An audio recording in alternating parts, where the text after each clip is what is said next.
Hello and welcome to our Young Scot exam results questions. We'll be here answering all your questions today on results, your certificates and what to do next. That's whether you are staying on at school for another year, you're going to college or university, you're entering the world of work, or you're not quite sure what to do. Be sure to tweet us today with your questions at Young Scot, or you can send us them right here on Periscope. We've got 4 people here today, they're going to help you answer your questions, so if you'd just like to introduce yourself. My name's Heather Mintle. I'm the Digital Academy Coordinator at Young Scot, working on the majority of our employability programmes, which include modern apprenticeships. I'm Emma. I just received my results yesterday and I'm now going to university. I'm Helen Arns. I'm a Careers Advisor with Skills Development Scotland in Edinburgh. And I'm Anthony O'Reilly from the Scottish Credit and Qualifications Framework Partnership, and we spend a lot of time helping learners, employers, parents and so on understand what the levels and credits mean on their SQA certificates. Fantastic. So we've had loads of questions so far. We'll try and get through as many as we can. The first one, this has been a really popular topic. Appeals. People are asking, can they appeal if they've not got the results they thought they would? There isn't really an appeals process anymore. It has changed a bit this year. If there was any specific reason why somebody wouldn't have done well in their exam, so there was a family crisis, something like that, something pretty significant, they would have needed to have let SQA know before the exam results came out or before they sat the exam. Now it's after the fact. The only option open is either a recount or a remark, and that has to be requested through the school. The school has to pay for that, so once again they will probably only be willing to do that if there's a very good reason for doing so. Perfect. Okay. A lot of people saying that they didn't get grades to make their conditional offer. What can they do now? Does that mean they won't be able to go to that establishment? What they need to do first of all is check track, okay? Because sometimes, depending on the course they've applied for, it might be the case that the university are actually still considering their offer, okay? And you have to bear in mind that you can't be released into clearing until you have no offers on the table, either conditional or confirmed offers. So they need to check track. If the universities have released them from all their offers, they've been unsuccessful, and that's quite clear in their tracking account, then they can be released into clearing and can choose a clearing vacancy, and that's quite simple to do through their tracking account. I had a conditional offer to go to university and it was quite a high offer, so I didn't think I was going to get it. So obviously I had to get a plan B. So what I planned was to do a HNC at college and then apply to uni the following year. So there are other options if you don't meet your conditions. Great. A lot of people have been asking questions about the SCQF certificate. What exactly is that, and what does that mean to people? Okay, you won't actually get an SCQF certificate. What you will get is your SQA certificate, and on that you will see a column that shows the SCQF level and a number of SCQF credit points that you may or may not have achieved. What the levels mean is the level of difficulty of the qualification that you've just gone through. So if, for example, you've just set your hires, that would be at level 6 on the framework. The higher up the framework you go, obviously the more difficult the qualification is. But you'll also see an accumulation of credit points, SCQF credit points, and what they describe is how long it takes the average learner to achieve that qualification. So 1 credit point would be equal to 10 hours of learning. So for example, if you were to progress on to university and go for a degree, that would be 360 credit points, and that's a measure of how long it takes to achieve that. So what that does in terms of if you're applying to college or university or for a job or for a modern apprenticeship or something like that, it will let the employers know how long it has taken you to achieve that qualification, but it also lets you know that if you're at, for example, level 6 on the framework, where your learning also sits in relation to somebody who's maybe gone through a modern apprenticeship route or something like that, and you can see where your level of learning sits in relation to somebody who's taking a different route in their own learning journey.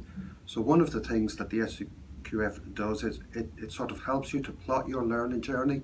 If you've now got your results and you're not quite sure where to go next, the framework is one way to help to plan your next steps, because it may not be through a formal route like university or college. You may decide that you want to do an apprenticeship. You may decide to do a more informal route or something like that. And looking at the framework can help you to basically decide what that next step might be. Fantastic, thank you for that. Some people are saying that they've done better in their exams than they expected, and they're wondering, can they apply to a different university course? Well, that's a nice position to be in, I think, isn't it? They can. If they have done better than expected, then the chances are they've been accepted by the university they applied for. So they once again need to check their tracking account. What they then need to do, there are two processes. They can ask the university that they've been accepted to release them from that course, so then they can apply for a clearing vacancy, providing there is one that is appropriate for them. The other option is adjustment. However, that probably doesn't work in the cases of Scottish students, because it doesn't actually start until the 13th of August. So by that stage, the clearing vacancy they're interested in might actually have gone. So the best thing to do, and it is a risk, is to be released from their firm unconditional offer, and then they can choose a clearing vacancy which maybe better reflects the better results they've received. Perfect. There's people on the other hand that have said they haven't got the results they thought they would. Maybe they're in fifth year, they've sat their hires. What should they do in 6 years? Do you think they should go back and do those hires again? Should they move on to something else? Well, I took a subject in 5th year which I didn't particularly do well in. So in 6th year I wanted to resit it so I could get a better grade. And it turns out I got an A in it, so I'm pretty happy with that. Good. I think there's always kind of options for modern apprenticeships. There's a different route for young people to go down too. So if university or further education, if they felt like that wasn't an option, or if they'd had enough of education, then a modern apprenticeship kind of provides an alternative of a route into a career effectively. So you can study for a qualification and get a high level qualification, but you're learning on the job, so it's a different type of learning, it's a different type of learning environment, and that sometimes suits the needs of different people a bit better. Yeah. And just going back to the framework as well, modern apprenticeships are now sitting on the framework alongside all of the other mainstream qualifications, like all the nationals 1 to 5, the hires and so on. So the learning that people get through vocational routes like that is held in the same, it's at the same value, it's got the same value as people who've done their learning in what we would call a traditional route through school, college or university and so on. And having a national qualifications framework like the SCQF, people can clearly see the value of their qualification no matter where that learning takes place. So I think sometimes people don't realise now that modern apprenticeships can be taken to an advanced level, to degree level, in areas such as engineering, IT, the financial services. So there are 80 different types of modern apprenticeships. So it can actually be an alternative to college or university. And do you need specific exam results to get into a modern apprenticeship? It depends. It depends on what modern apprenticeship it is. It depends on what the employer is asking for you to get into that route. So here at Young Scot, we don't ask for any specific qualification levels when we're kind of looking for MA applicants. We go on the basis that young people can kind of demonstrate that passion and interest in that specific area. But each kind of framework and each employer will be completely different. So it's best to kind of check out on that kind of relevant job advert to see what it is that they're asking for. Ideal. We've had a question on Twitter. What advice do you have for people who were disheartened by yesterday's exam results? Oh, that's very difficult, isn't it? How about you answer that one? I would talk to somebody about it, because you want to get, if you have all these feelings building up inside you, you'd want to tell somebody and they'll be happy to listen to you instead of bottling up inside you. Well, that's a great answer, thank you for that. A lot of people were saying that their friends are applying for uni now, and they're not sure they're going into 6th year, but a lot of their friends are applying for uni, their friends are leaving after 5th year. They don't know whether to stay on to 6th year. What advice would you give to those kind of people? Okay. So if a lot of your friends are applying for university, it can be tempting to follow the herd and think, well, I can do that. All my friends are doing it, I need to do it too. But that option's not right for everyone, okay? So it might be that they want to consider kind of higher level courses at college. It might be that they want to consider workplace options. It really depends on what they want to do, because actually a way of doing it is to think about the career and work backwards to the qualifications you need to access that career.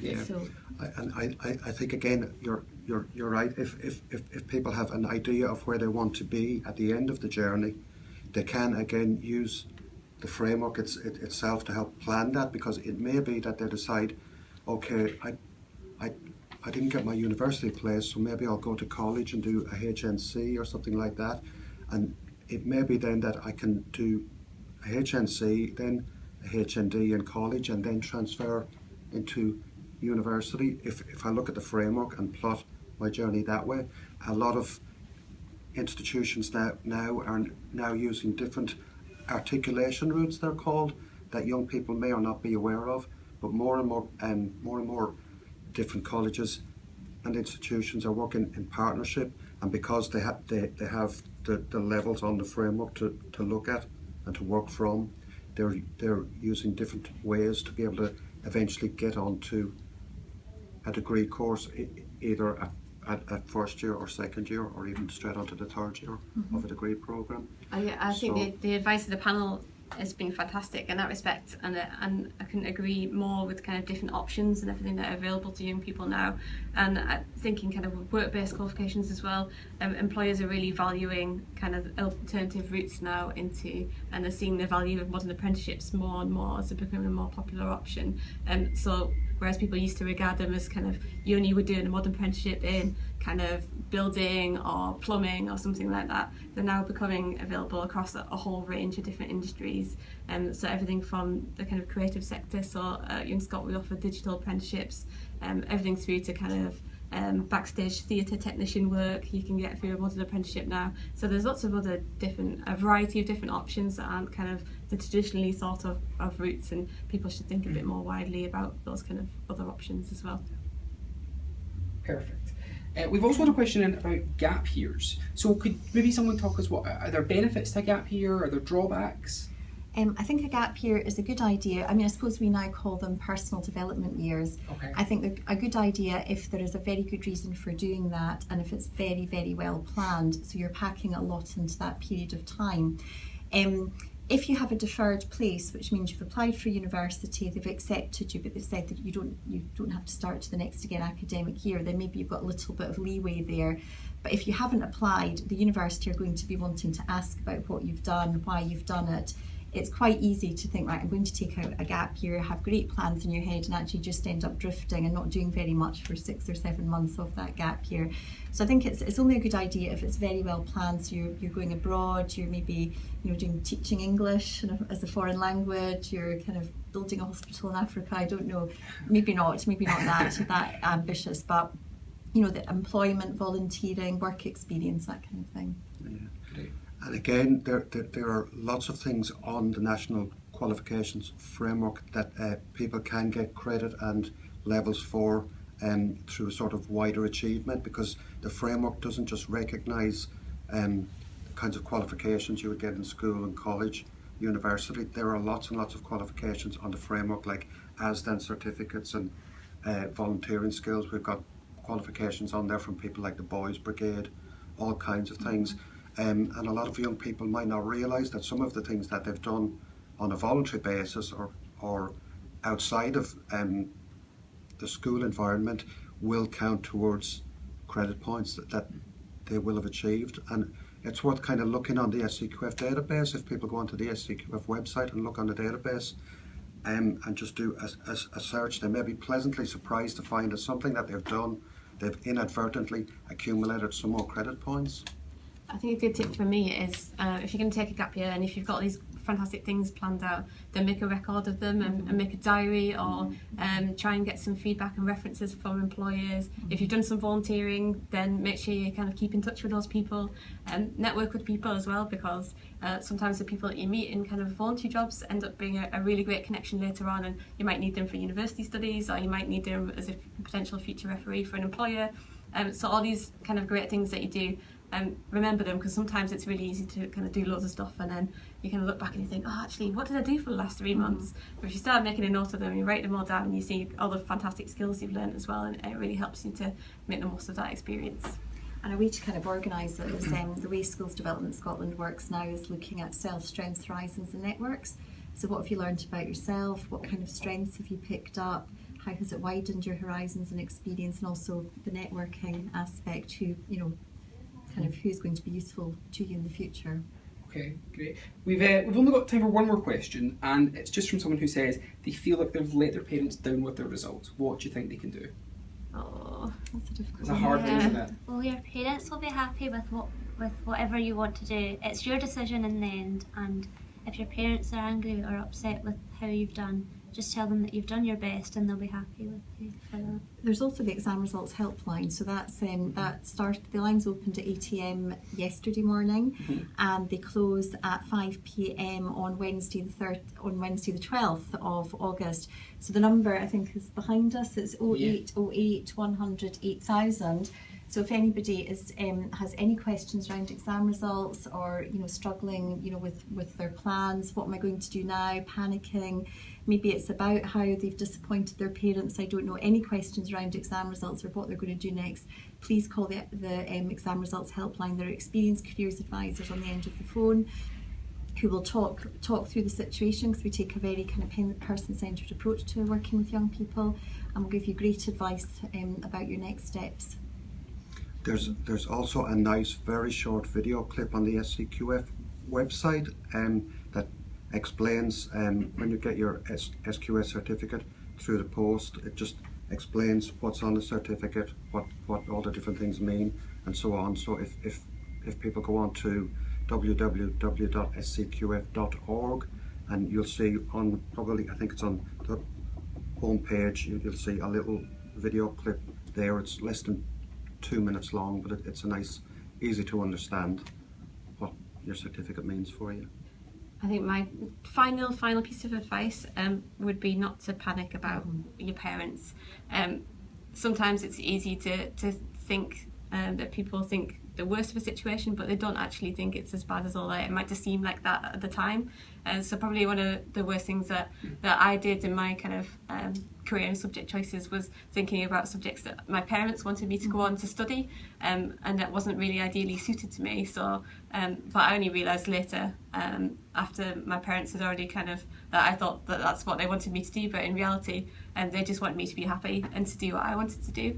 So don't worry about it too much. It's not the end of the world, and make sure you do get some really good advice as well. Fantastic. That's all we've got time for today. Thank you very much for tuning in. As we said, the Exam Results Helpline is open until the 12th of August, and the numbers behind us, 0808 100 8000. It's open until 8 p.m. tonight and then 5 p.m. every other night. Also, as you can see, eagle-eyed viewers will spot behind us, there's a reward point available for having watched today, and the code is V53DC3, and you can get that on the rewards part of the Young Scot website. We've got loads of different advice, information, all about exam results, and loads more at young.scot, so make sure you head there. Thank you for watching.